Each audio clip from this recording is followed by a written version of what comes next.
नमस्कार, आप देख रहे हैं हाड़ौती दिन भर। मैं हूं शीतल और अब रुक करते हैं आज की 10 बड़ी खबरों की ओर, जिन पर पूरे हाड़ौती संभाग की नजर बनी हुई है।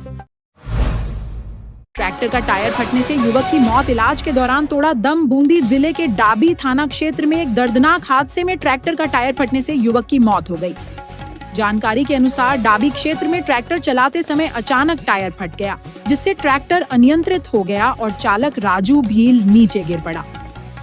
हादसे में राजू भील गंभीर रूप से घायल हो गया।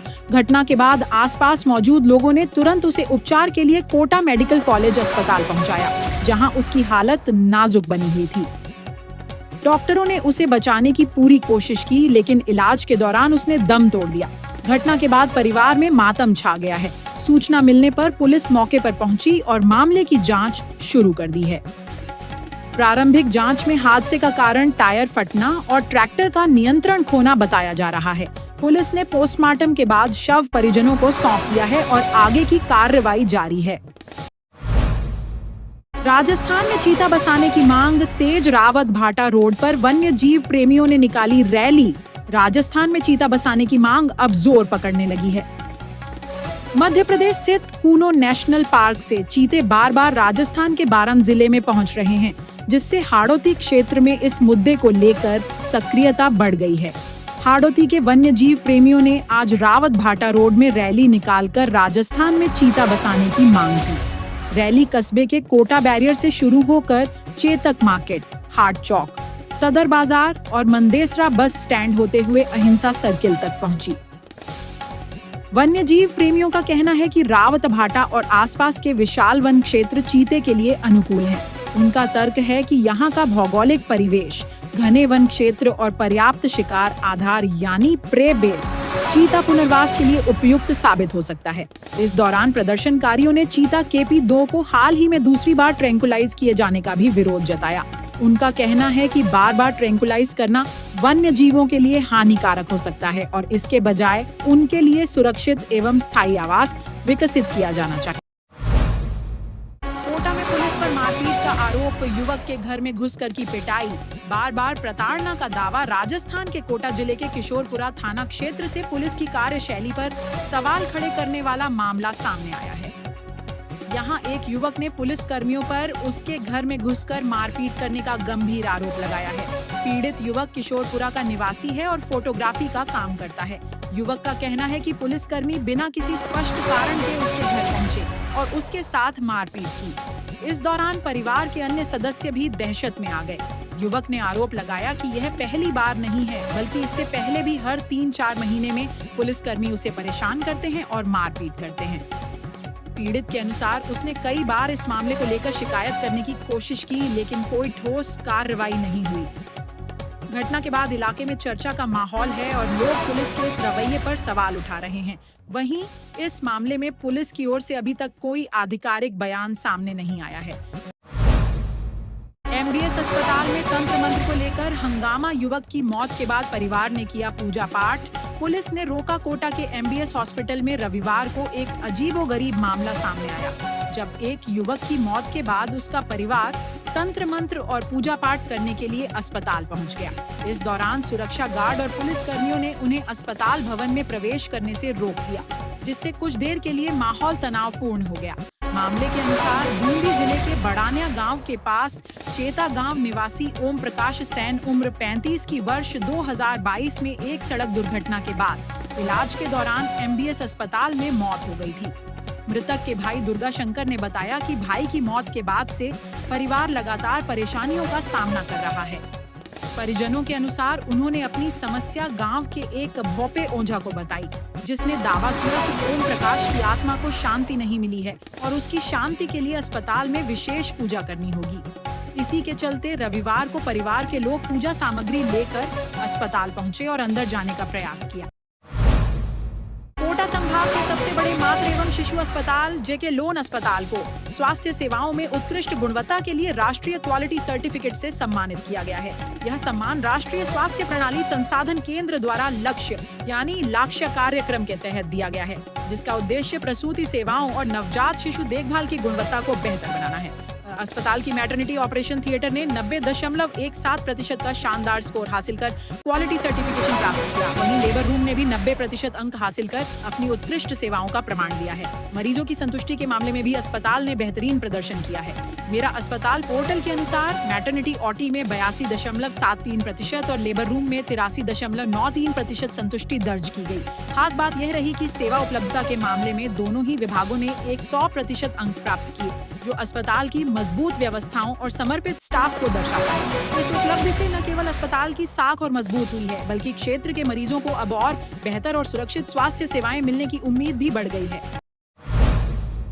मंगोलिया में आयोजित एशियन बॉक्सिंग चैंपियनशिप में कोटा की बेटी अरुंधति चौधरी भारत का प्रतिनिधित्व करने जा रही हैं। 28 मार्च से शुरू हुई इस प्रतिष्ठित चैंपियनशिप में 70 किलोग्राम भार वर्ग में खेलने वाली अरुंधति का मुकाबला कजाकिस्तान की वर्ल्ड नंबर 1 बॉक्सर नतालिया से होने की संभावना है, जिससे यह मुकाबला बेहद रोमांचक बनने वाला है। नतालिया, जो 2025 वर्ल्ड बॉक्सिंग चैंपियनशिप की स्वर्ण पदक विजेता रह चुकी हैं, एक मजबूत और अनुभवी प्रतिद्वंदी मानी जाती है। लेकिन कोटा की प्रतिभाशाली बॉक्सर अरुंधति चौधरी भी किसी से कम नहीं है। वह यूथ वर्ल्ड बॉक्सिंग चैंपियनशिप में गोल्ड मेडल जीतकर पहले ही अपनी क्षमता साबित कर चुकी हैं। हालांकि सीनियर वर्ग में यह उनका दूसरा बड़ा अंतर्राष्ट्रीय टूर्नामेंट है, लेकिन उनका आत्मविश्वास और तैयारी उन्हें खास बनाती है। अरुंधति का कहना है कि असली रोमांच और चुनौती तभी होती है जब सामने एक मजबूत प्रतिद्वंद्वी हो। उनके कोच अशोक गौतम के अनुसार अरुंधति ने हाल के समय में अपनी तकनीक और फिटनेस पर गहन मेहनत की है और वह बड़े मुकाबलों के लिए पूरी तरह तैयार हैं। चैंपियनशिप से पहले भारतीय टीम ने मंगोलिया में 2 सप्ताह का विशेष प्रशिक्षण शिविर भी पूरा किया, जिससे खिलाड़ियों की तैयारियों को अंतिम रूप दिया गया। अब कोटा ही नहीं बल्कि पूरे देश को अरुंधति से उम्मीदें हैं कि वह विदेशी धरती पर भी अपनी प्रतिभा का लोहा मनवाते हुए भारत का नाम रोशन करेंगी। अवैध हथियारों पर कार्रवाई, 2 टोपीदार बंदूकें बरामद, एक आरोपी गिरफ्तार। झालावाड़ जिले के घाटोली थाना क्षेत्र में पुलिस ने अवैध हथियार रखने के मामले में बड़ी कार्रवाई करते हुए एक आरोपी को गिरफ्तार किया है। पुलिस ने आरोपी के कब्जे से 2 अवैध टोपीदार, एक नाली बंदूकें बरामद की हैं। मामले की जानकारी देते हुए घाटोली थाना अधिकारी ने बताया कि पुलिस को गुप्त सूचना मिली थी कि क्षेत्र में एक व्यक्ति अपने घर में अवैध हथियार छिपाकर रखे हुए है। सूचना के आधार पर पुलिस टीम ने आरोपी के घर पर दबिश दी और तलाशी ली। तलाशी के दौरान घर से बिना लाइसेंस की 2 टोपीदार बंदूकें बरामद हुई। नाहरगढ़ सीएचसी क्षेत्र में साइबर ठगी का एक चौंकाने वाला मामला सामने आया है, जहां ठगों ने खुद को तहसीलदार बताकर 3 महिला एएनएम से करीब 2 लाख रुपए ठग लिए। जानकारी के अनुसार आरोपी ने फोन कर सरकारी बजट ट्रांसफर का झांसा दिया और तीनों एएनएम को कॉन्फ्रेंस कॉल पर जोड़ दिया। इस दौरान एक अन्य व्यक्ति को डॉक्टर बताकर भरोसा भी दिलाया गया। विश्वास जीतने के लिए ठगों ने पहले 10-10 रुपए खाते में ट्रांसफर किए, जिससे पीड़ितों को लगा कि कॉल असली है। इसके बाद मनी रिक्वेस्ट भेजकर बड़ी रकम निकाल ली गई। जब बैंक से मैसेज आया तब जाकर ठगी का खुलासा हुआ। इस घटना के बाद लोगों से सतर्क रहने की अपील की गई है। अनजान कॉल, लिंक या मनी रिक्वेस्ट से सावधान रहें और किसी भी व्यक्ति की पहचान की पुष्टि जरूर करें। कोटा के बरूंधन क्षेत्र से बड़ी खबर। रविवार को बरूंधन इलाके के खेतों में अचानक आग लगने से हड़कंप मच गया। तेज हवाओं के चलते आग ने तेजी से फैलना शुरू कर दिया, जिससे आसपास की फसलों पर भी खतरा मंडराने लगा। आग लगने की सूचना मिलते ही आसपास के किसान और ग्रामीण तुरंत मौके पर पहुंचे और बिना देर किए आग बुझाने में जुट गए। ग्रामीणों ने सूझबूझ दिखाते हुए ट्रैक्टर में लगी स्प्रे मशीनों का इस्तेमाल किया, जिससे आग को फैलने से रोकने में काफी मदद मिली। वहीं कुछ किसानों ने ट्रैक्टर से खेतों की जुताई कर आग की रफ्तार को थामने का प्रयास किया। कई घंटों की कड़ी मशक्कत के बाद आखिरकार आग पर पूरी तरह काबू पा लिया गया। हालांकि इस घटना में कुछ फसलों के नुकसान की आशंका जताई जा रही है, लेकिन समय रहते कि गए प्रयासों से बड़े स्तर पर नुकसान होने से बचाव हो गया। गोद मेन रोड पर 33 kV लाइन में शॉर्ट सर्किट, घर के सभी उपकरण जले, 80 से 90 हजार का नुकसान। दिगोद के मेन रोड क्षेत्र में एक बड़ा विद्युत हादसा सामने आया, जहां 33 kV लाइन में अचानक हुए शॉर्ट सर्किट के कारण एक घर के अंदर भारी नुकसान हो गया।